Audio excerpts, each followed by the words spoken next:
बताओ भाई और बहनों, कैसे समझाएंगे और परमात्मा? अब आगे परमात्मा एक बहन का उदाहरण दे रहे हैं, कैसे परमात्मा अपनी आत्माओं के संस्कार काटता है, घटाता है, और हम उसमें दुखी हो जाते हैं। एक बहन जिसने नाम उपदेश ले रखा, उसका 16 साल का इकलौता लड़का मर गया। बहन ने बड़ा दुख जताया, बड़ी रोई, बड़ी धोई, और फिर आगे चलकर गुरुदेव उसके पड़ोसी का उदाहरण दे रहे हैं। ये सत्संग सुनिए, आपको समझ में आएगी कैसे परमात्मा ने उस बहन के 16 साल के लड़के को मौत की नींद सुलाकर उस बहन का संस्कार टाला। लेकिन बिना ज्ञान के वो दुख मान गई कि मेरा छोरा मर गया, मेरा छोरा मर गया। फिर बहन उसके पड़ोसी को उदाहरण दे रहे हैं कि पड़ोस में ऐसे ही एक बहन के लड़के की शादी हो गई, घर में पुत्र वधू आ गई। कुछ दिनों बाद में दहेज को लेकर आपस में मुकदमा हो गया। वो फांसी खा के मर गई, जहर खा के मर गई, और लड़का फिर जेल में सड़ रहा है। ऐसी घटना उस बहन के साथ भी घटनी थी जिसका 16 साल का लड़का मर गया। अगर वो लड़का ना मरता, परमात्मा संस्कार ना घटाता, उस बहन के साथ में उस लड़के के मरने से भी ज्यादा दुख आता। लेकिन हम समझ नहीं पाते सतगुरु की प्रोसीजर को। क्या कह रहे हैं परमात्मा, ध्यान से सुनिए। हमारा तो जैसे एक माई का पुत्र मर गया 15-16 साल का, और भगत थी, टक्कर मारी, रोना पड़े है कि बस की बात है, पड़ा पोसा ले जाता का। फिर उसने वो सबर हुआ जैसे दूसरे जो बिना भगत थे उनके पड़ोस में, तो उनके लड़के की शादी होगी, और वह पत्नी थी बदचलन। उनको समझाने की चेष्टा करी कि तू ऐसा ना कर, लेकिन वह तो मानी नहीं, उसने वही फांसी खा ली। अब वह भी मर गई और वो बेटा भी जेल में। अब ये घटना भाई और बहनों उस भगतमती के साथ में घटनी थी जिसका 16 साल का लड़का मर गया था। उसने लड़के की शादी करनी थी, घर में बेटे की बहू आनी थी, और आगे चलकर किसी न किसी बात को लेकर उस लड़की ने आत्महत्या करनी थी, और वो मुकदमा मौत का उसके बेटे के ऊपर लगना था, और वो बेटा जेल में सड़ना था। उस बुढ़िया को आजीवन का दुख हो जाता, आजीवन का भक्ति भी छोड़ देती वो। तो परमात्मा ने पहले ही संस्कार को टाल दिया। लेकिन ये बात समझ में नहीं आती हमारे बिना ज्ञान के। फिर परमात्मा उसी के पाड़ोस का उदाहरण देकर बता रहे हैं। उसके पाड़ोस में फिर ऐसी घटना घटित हो गई, वो पुत्र वधू भी मर गई फांसी खा के, और लड़का भी फिर मुकदमे में जेल में सड़ा। तो परमात्मा हमारे संस्कार काटता है। ये कथा हमें शिक्षा देती है भाई और बहनों, यदि हमें ज्ञान समझ में आ गया, भक्ति समझ में आ गई, गुरु पर विश्वास हो गया, और यदि किसी कारण से आप और हमारे घरों में इस प्रकार की घटना घटित हो जाती है जो सामान्य तौर पर नहीं होनी चाहिए थी, तो हमने अपने गुरुदेव में दोष नहीं देखना बिल्कुल भी। परमात्मा ने हमारा कोई संस्कार काटा है, हमने सतगुरु की रजा में राजी रहना है। सतगुरु जो करेगा हमारे हित में करेगा, हमारे भले में करेगा। इतना फिर हमारे को संतोष भी होना चाहिए और विश्वास भी होना चाहिए। फिर से सुनो ध्यान से, क्या कह रहे हैं गुरुदेव भगवान। हमारा तो जैसे एक माई का पुत्र मर गया 15-16 साल का, और भगत थी, टक्कर मारी, रोना पड़े है कि बस की बात है, पड़ा पोसा ले जाता का। फिर उसने वो सबर हुआ जैसे दूसरे जो बिना भगत थे उनके पड़ोस में, तो उनके लड़के की शादी होगी, और वह पत्नी थी बदचलन। उनको समझाने की चेष्टा करी कि तू ऐसा ना कर, लेकिन वह तो मानी नहीं, उसने वही फांसी खा ली। अब वह भी मर गई और वो बेटा भी जेल में, और वो सारे जेल में। वो दहेज के कारण, एक बेटा था ऐसे ही, उसने बहू को प्रताड़ित किया दहेज लेने के लिए। गरीब घर की लड़की थी, उसने सुसाइड कर लिया। वैसे सुसाइड करना कोई विकल्प नहीं है, इसे गंदे आदमी को छोड़ के कुमारी रह ले, अपने घर पे बैठ जा। गुरुदेव क्या कहते हैं, वैसे सुसाइड करना, आत्महत्या करना कोई समझदारी नहीं है, कोई विकल्प नहीं है। इससे अच्छा तो ऐसे निकम्मे आदमी को छोड़कर अपने माता पिता के घर पे रह ले कुंवारी। अब बताओ भाई और बहनों, परमात्मा क्या कह रहे हैं, ऐसे निकम्मे आदमी को छोड़कर माता पिता के घर पे रह ले। अब बताओ, बुढ़ापा तो उसका भी आएगा, फिर उसको कौन संभालेगा? जिसने पति को छोड़ दिया, जिसके संतान नहीं, बुढ़ापा तो उसका भी आएगा ना, फिर उसको कौन संभालेगा? तो ऐसी आत्माओं को फिर परमात्मा संभालता है, सो कारण बना के। तो इसी प्रकार इस मोक्ष के प्राइम टाइम में यदि किसी का पति उसकी पत्नी को बकवादों से दूर नहीं होने देना चाहता है, या किसी की पत्नी अपने पति को दूर नहीं होने देना चाहती है, लाख कोशिश के बाद, संघर्ष के बावजूद भी, तो ऐसे भाई बहनों ने भी यही विकल्प अपनाना चाहिए, अगर ज्ञान समझ में आ गया तो, बकवादों से मुक्ति प्राप्त करने के लिए। जब बिल्कुल अंत हो जाए कि अब इस घर में मेरी मर्यादा नहीं रह सकती, समय निकलता जा रहा है, फिर भाई और बहनों संघर्ष करना पड़ेगा। काल तो कभी नहीं छोड़ेगा, आजीवन नहीं छोड़ेगा। तुम्हारा पति तो अंत समय तक तुम्हारे को नहीं छोड़ेगा, तुम्हारी पत्नी तो अंत समय तक यही बकवाद करेगी। तो हमारा तो समय निकलता जा रहा है, फिर संघर्ष कौन से दिन करेंगे? तो ये तो समझदार को संकेत काफी है। आत्म कल्याण के लिए यदि कोई संघर्ष करेगा तो फिर परमात्मा उसका साथ देता है। तो गुरुदेव कह रहे हैं, वैसे आत्महत्या करना कोई विकल्प नहीं है, ऐसे निकम्मे को छोड़ देना चाहिए। वो तो खाली दहेज के लिए उसको प्रताड़ित कर रहे थे, या मारपिटाई कर रहा होगा, उसके लिए भी गुरुदेव कह रहे हैं ऐसे निकम्मे को छोड़ देना चाहिए जो दुखी कर रहा है, जबकि वो तो भक्ति भी नहीं कर रही और हम भक्ति कर रहे हैं, और फिर भी काल प्रेरणा से हमारा पति नहीं मानता, हमारी वो पत्नी नहीं मान रही है। लाख समझाने के बावजूद पहले हमने संघर्ष करना, पूरा समझाना है, संघर्ष करना है। जब बात बिल्कुल दी एंड पे आ जाए कि अब ये निकम्मा नहीं मानने वाला, उस समय फिर वही विकल्प है, या तो माता पिता के घर पे आ जाओ और परमानेंट छोड़ दो, फिर कति आउट, देखना मत कभी मुड़ के, या परमात्मा से फिर प्रार्थना करो, 100 रास्ते निकाल देगा भगवान, जिसको मोक्ष करवाना है। उसने बहू को प्रताड़ित किया दहेज लेने के लिए, गरीब घर की लड़की थी, उसने सुसाइड कर लिया।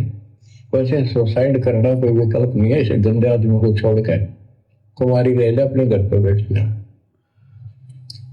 तो उस बेटे के कारण माँ बाप ने भी सजा हुई, बहनों तक भी जेड़ हुई। इसे बेटे ने क्या फूका है, ईसा तो पहले मर जाता था, अच्छा था। लेकिन हम इस बात को मानने को तैयार नहीं है, ना मानने में तो क्या कर लोगे, काल तक आ गया, मारे जाओ टक्कर। तो कहने का भाव यह है कि इन विचारों से अपने मन को सेट रखो, परमात्मा जो करता है वो सही करता है। आगे क्या कह रहे हैं गुरुदेव भगवान, सत्संग सुनते हैं। जैसे आपको बताते रहते हैं, एक बार हजरत मूसा जी यहूदी धर्म के प्रवर्तक में, अब ये कथा ध्यान से सुनना भाई और बहनों, हजरत मूसा जी की ये कथा परमात्मा आप और हम भगत भाई बहनों को, कलयुग की बिचली पीढ़ी वालों को शिक्षा देने के लिए, समझाने के लिए सुना रहे हैं कि परमात्मा जो करता है अच्छा करता है। इस भक्ति मार्ग में आने के बाद ये जरूरी नहीं कि तुम्हारे सारे कार्य सही होते चले जाएंगे। अगर तुम्हारे कुछ कार्य अगर बिगड़ रहे हैं, तुम सोच रहे हो अच्छा हो और वो काम बिगड़ जाए, घर में किसी की अकाल मृत्यु हो जाए जो नहीं होनी चाहिए थी, यदि हमें ज्ञान है, सतगुरु के भगत हैं, तो ये कथा आप और हमें धैर्य देगी, हमारे अंदर संतोष पैदा करेगी कि सतगुरु के द्वारा जो प्रोसीजर वर्तमान में चालू है, जो ट्रीटमेंट अध्यात्म का चालू है, जब हमने अपने आप को अपने गुरुदेव के चरणों में समर्पित कर दिया कि तन मन धन सब तेरा, तेरा तुझको अर्पण क्या लागे मेरा, हमने अपने जीवन की डोर अपने गुरु के हाथों में सौंप दी, कि चाहे मेरा अच्छा हो, चाहे मेरा बुरा हो, चाहे लाभ हो, चाहे हानि हो, इज्जत हो, चाहे बेइज्जत हो, हे गुरुदेव मेरा सर्वस्व आपके चरणों में समर्पित है। जब उस भगत ने सतगुरु के पास में जाकर अपने पैर का जूता निकालकर अपने सिर में मारे तो गुरुदेव ने कहा, भैया डांडी मत मार, मैंने तो मेरे सिर में मारने के लिए कहा था, तेरे में नहीं।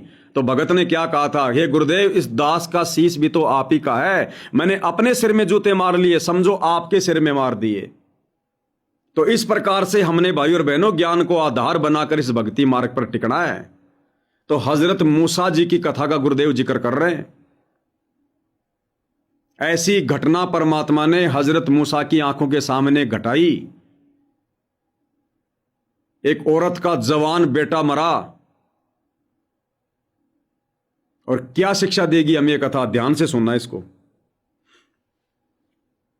जैसे आपको बताते रहते हैं, एक बार हजरत मूसा जी यहूदी धर्म के प्रवर्तक में से किसी ने पूछा सत्संगी ने कि आज के दिन सबसे बड़ा इल्म वाला यानी ज्ञानी कौन है? उसने अपने आप को बताया।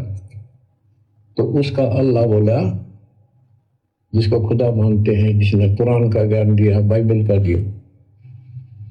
ये मूसा ने ये बात बहुत गलत की, मुझे अच्छा नहीं लगा। उन्होंने अपने आप को कैसे कह दिया मैं सबसे विद्वान हूं। अब मूसा जी भी अपनी जगह ठीक थे जी, ये ज्ञान आपसे प्राप्त हुआ, आप भगवान खुदा हो, और खुदा जो ज्ञान देता हो सबसे उत्तम होता है, मैं उसी का आधार पर कह दिया ना। नहीं, तेरा ज्ञान तो अल खिजर के ज्ञान के सामने फर्स्ट भी नहीं कुछ भी दिया। तो अल खिजर के पास मूसा जी पहुंच गए। अल खिजर जी ने कहा, कबीर साहब थे वो, कि मेरी तो बातों को मानने का नहीं, विश्वास नहीं करेगा, जो मेरे को बातें माननी पड़ेगी तो ऑब्जेक्शन नहीं होना चाहिए, और बोलने का नहीं, सुन देखता देखता रही।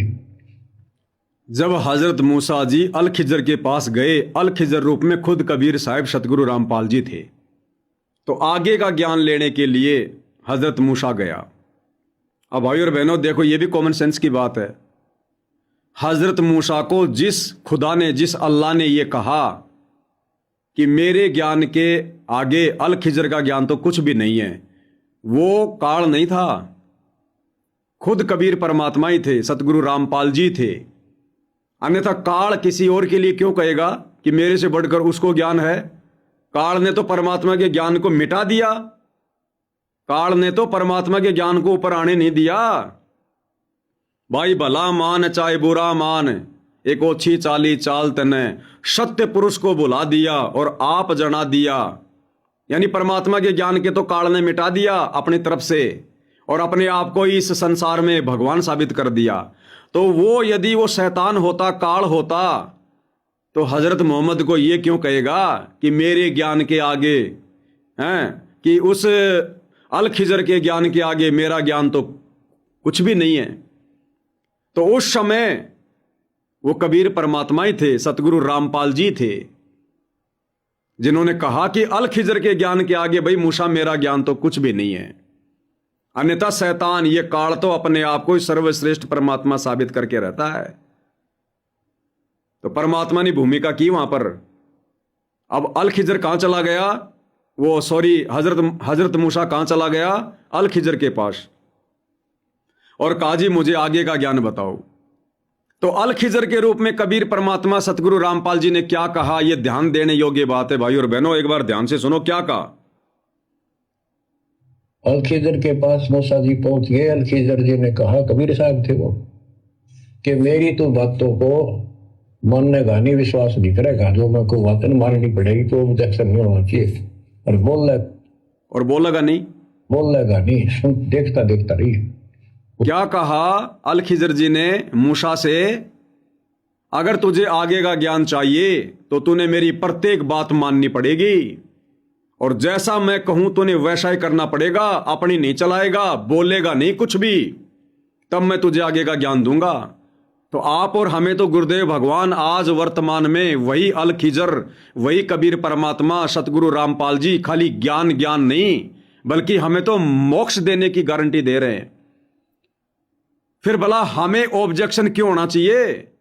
यदि हमने मूसा की तरह बीच में कोई ऑब्जेक्शन कर दिया तो परमात्मा फिर मोक्ष नहीं देगा।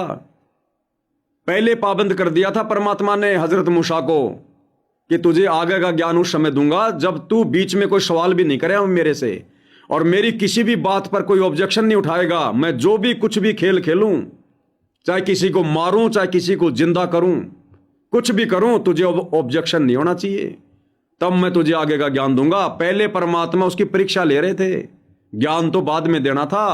आप और हमें तो बिना बिना किसी शर्त के, बिना किसी इंटरव्यू के, बिना किसी परीक्षा के लिए परमात्मा मोक्ष वाले ज्ञान दे रहे हैं।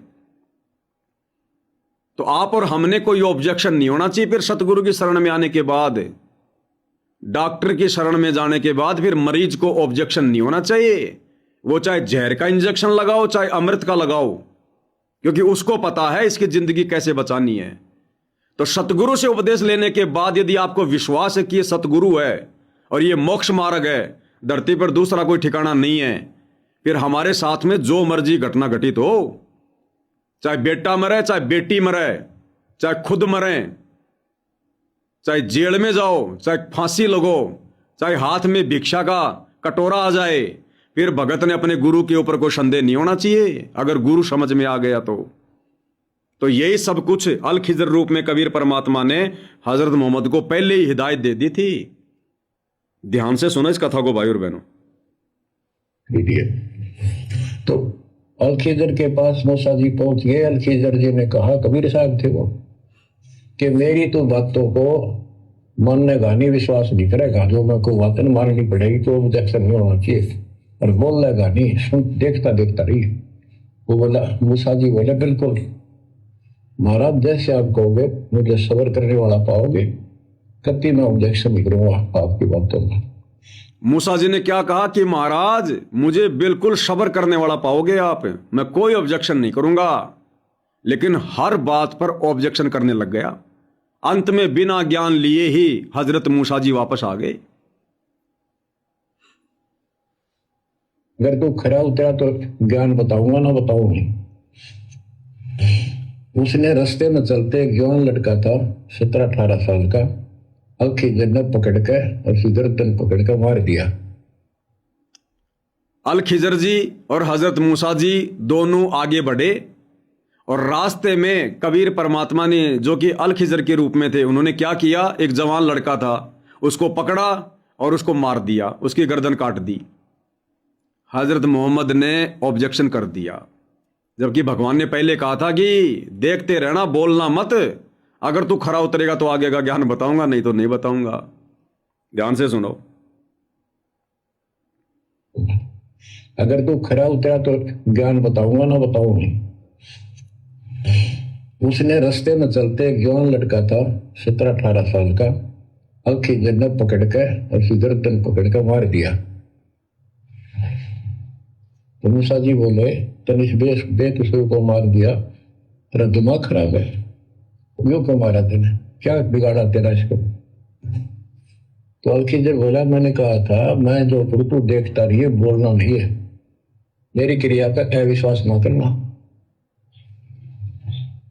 मूसा जी ने अपनी गलती मानी, चल पड़ा। ऐसे ऐसे 2-3 और कारण हुए, सब में उसने ऐसे ऑब्जेक्शन किया, आखिर वो बिना हार गया। मूसा के मैं इस योग्य नहीं, मैं आपकी बातों को अविश्वास करता रहा हूँ। लास्ट बता दिया कि इस क्रिया के बाद तो फिर ऑब्जेक्शन किया तो मैं तेरे से बात नहीं करूँगा, मैं आपको बताऊंगा। ज्ञान बोला जी ठीक है, उस पर भी हार गया वो। तब अल खिजर बोला, सुन ले, ज्ञान तो तूने बताऊं नहीं। फिर क्या कहा परमात्मा ने सतगुरु रामपाल जी ने, जो कि अल खिजर के रूप में थे, कि देख तू मेरी हर परीक्षा में फेल हो गया, तूने हर बार ऑब्जेक्शन किया, ज्ञान तो मैं तुझे बताऊंगा नहीं, लेकिन मैंने उस लड़के को क्यों मारा, इसका जवाब सुन ले। अब तू क्या कहा परमात्मा ने? और वो लड़का क्यों मारा था?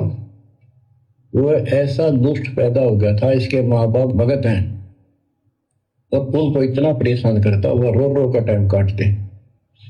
उसके स्थान पर भगवान ने उनके घर में 50 साल की उम्र में एक बेटी का जन्म दिया, उनका सुखी जीवन मिला।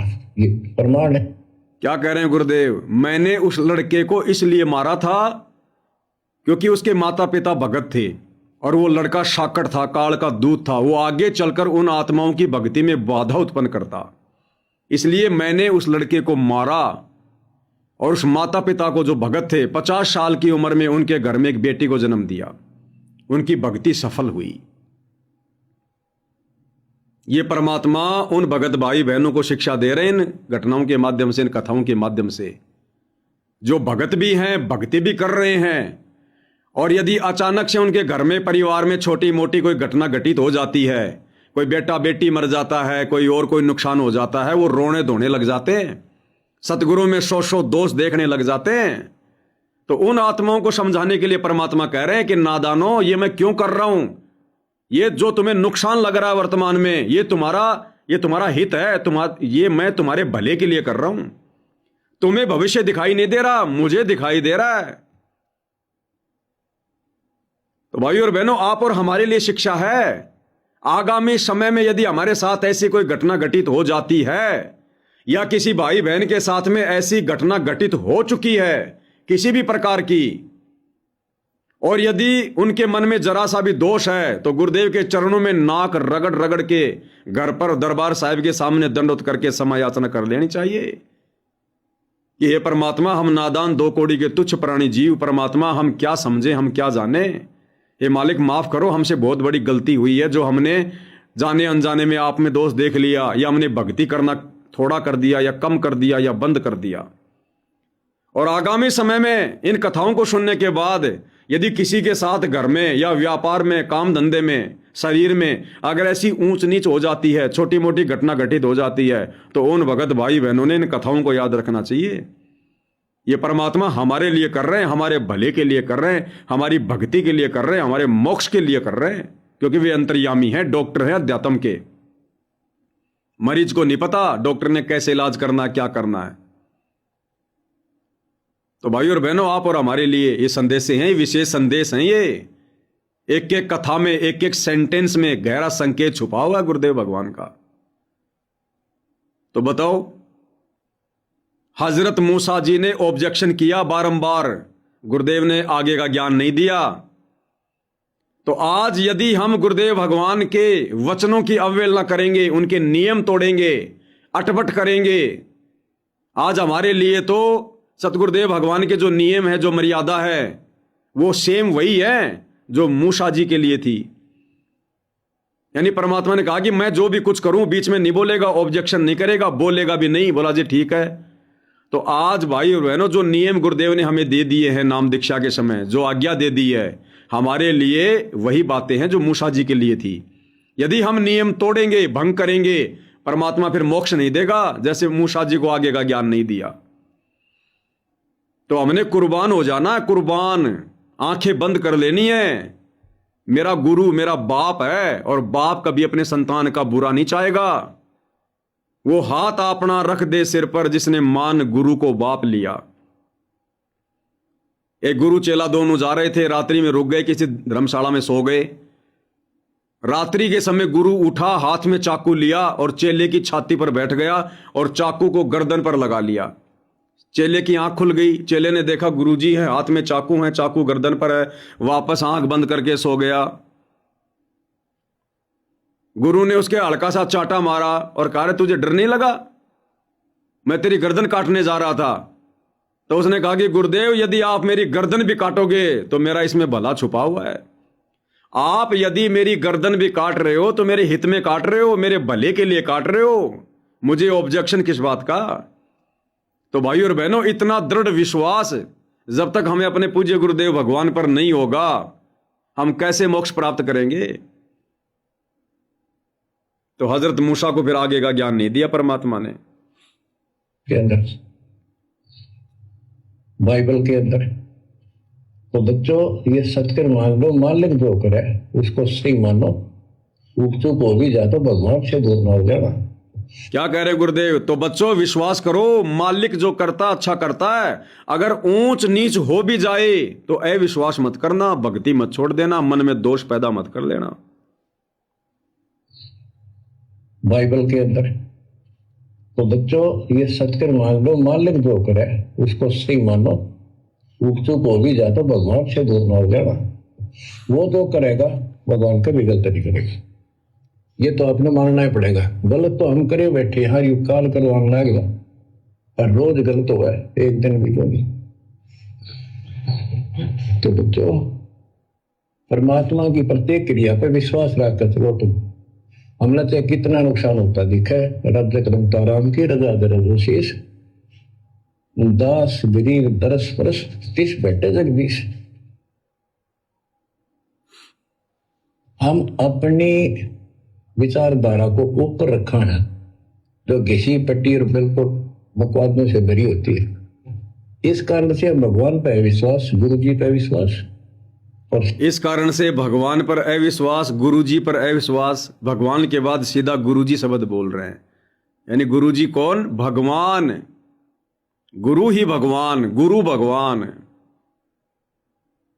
गुरुदेव कह रहे हैं नुकसान तो हम करते हैं अपनी घटिया सोच के आधार से, नुकसान तो हम किए बैठे हैं। अब परमात्मा की शरण में आने के बाद यदि ऐसी कोई घटना घट जाती है तो हमारे हित में होगी, हमारे भले में होगी। फिर हमने यह विश्वास नहीं करना, भक्ति नहीं छोड़नी, चाहे जो मर्जी हो जाए। अरे सर्वनाश तो हमारा वैसे भी होना है। ये बेटा बेटी कौन सा अमर हैं? जिन्होंने अमर होने का वरदान पा लिया था हिरण्यकश्यप जैसों ने, वही नहीं हो पाए। इस कलयुग में 100 साल की मुश्किल से उम्र है, 60-70 साल में आदमी चला जाता है तड़प तड़प के। वैसे भी वो बेटा बेटी कौन से अमर रहेंगे? हम कौन से अमर रहेंगे जो मन में दोष पाल के परमात्मा से भी दूर हो जाते हैं। तो सतगुरु, यदि ऐसी कोई घटना भी हमारे घर में घटेगी और यदि हम सतगुरु की शरण में हैं तो वो हमारे हित में घटेगी, हमारे भले में घटेगी। वो मरने वाले के भी हित में होगी और उस परिवार के भी हित में होगी।